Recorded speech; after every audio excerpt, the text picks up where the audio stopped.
বাংলায় গোর্খাল্যান্ড ভোটের আগে জেগে ওঠে, ভোট হয়ে গেলে গোর্খাল্যান্ড ঘুমিয়ে পড়ে। বাংলায় আবার এনআরসি, এখন তো এনআরসি জায়গায় আরো বড় বড় জিনিস চলে এসছে, আর অসুবিধা নাই। এখন তো রামনবমী চলে এসছে বাজারে, এখন অনেক কিছু চলে এসছে। এই সাম্প্রদায়িক বিভাজনের রাজনীতি শুরু হবে ঠিক ভোটের আগে, ভোট শেষে আবার সব ঘুমিয়ে যাবে। এই ধরুন ওয়াকআপ, কালকে ধরুন ওয়াকআপ নিয়ে অনেক বড় বড় কথা বললো তৃণমূল। পশ্চিমবঙ্গে, আমি প্রথম প্রশ্ন বাংলার মানুষের কাছে, পশ্চিমবঙ্গে সাচার কমিটির রিপোর্ট মোতাবেক 1,48,200টা ওয়াকআপ প্রপার্টি আছে। আপনারা কি জানেন এই পশ্চিমবঙ্গের বিধানসভা ওয়াকআপ প্রপার্টি ভাড়া 100 টাকা? এই পশ্চিমবঙ্গের টালিগঞ্জ ক্লাব হাজার হাজার কোটি টাকা সম্পত্তি, ভাড়া কয়েকশো টাকা। এই পশ্চিমবঙ্গের রয়্যাল গল্ফ ক্লাব ভাড়া কয়েকশো টাকা। পশ্চিমবঙ্গের মুখ্যমন্ত্রী, আপনার দলের লোকরা পার্লামেন্টে বহুত বড় বড় কথা বলল।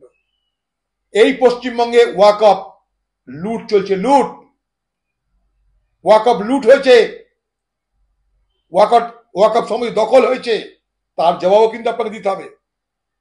কংগ্রেস পার্টি পার্লামেন্টে দাঁড়িয়ে মুসলমানদের ধর্মীয় অধিকারকে কেড়ে নেওয়ার বিরুদ্ধে আন্দোলন করেছে, পার্লামেন্টের মধ্যে, পার্লামেন্টের বাইরে, আজও করছি, আজও মুর্শিদাবাদে করছি আমরা এই আন্দোলন, বাংলাতে করব আমরা। এই ওয়াকআপ বোর্ড আইনের বিরুদ্ধে, এই ওয়াকআপ বোর্ড আইন এনে ভারতবর্ষের সংখ্যালঘু মানুষের অধিকারকে ছিনিয়ে নেওয়ার যে চেষ্টা, তার কথা আমাদের নেতারা পার্লামেন্টে বলেছে। কিন্তু তার পাশাপাশি পশ্চিমবঙ্গে ওয়াকআপ সম্পত্তি নিয়ে বছরের পর বছর ধরে যে দুর্নীতি হচ্ছে, সেই দুর্নীতির বিরুদ্ধে আমরা দাবি করছি প্রকৃত তদন্ত হোক। ভোট আসছে বলে কি তারা আবার পাহাড় নিয়ে বৈঠক ডাকছে? আবার কি, একটু আগে বললাম, ভোট এলে পাহাড় জাগবে, ভোট এলে পাহাড় ঘুমিয়ে যাবে।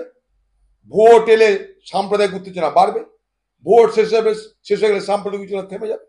দেখছি না, রামনবমী বিজেপিও করবে, তৃণমূলও করবে, কেন? রামকে দরকার। মোটামুটি সংখ্যালঘু মানুষকে ম্যানেজ করে নেওয়া হয়েছে। নামাজে গিয়ে, মানে ঈদ উল ফিতরের নামাজে গিয়ে অনেক কথা বলে দেওয়া হয়েছে, মোটামুটি তারা ম্যানেজ। এবার হিন্দুকে ম্যানেজ করো, দিদি এই ম্যানেজমেন্টে ব্যস্ত।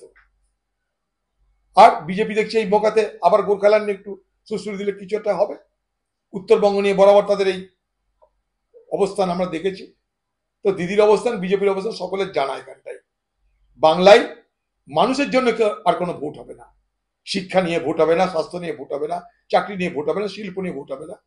তোমার পরিচয় কি হবে ঠিক করবে রাজনৈতিক দল, তুমি হিন্দু না তুমি মুসলমান। ওয়াকফ সম্পত্তি তো আছে, যে একজন মুসলমান ওয়াকফ সম্পত্তি যদি কাউকে দিতে চাই, তাকে প্রমাণ করতে হবে যে গত 5 বছর সে মুসলমান ছিল, লেমনা। এবার আপনি হিন্দু না আমি মুসলমান, তার সার্টিফিকেটও পার্টি দেবে, সরকার দেবে, আইন দেবে। বড় অদ্ভুত ব্যাপার।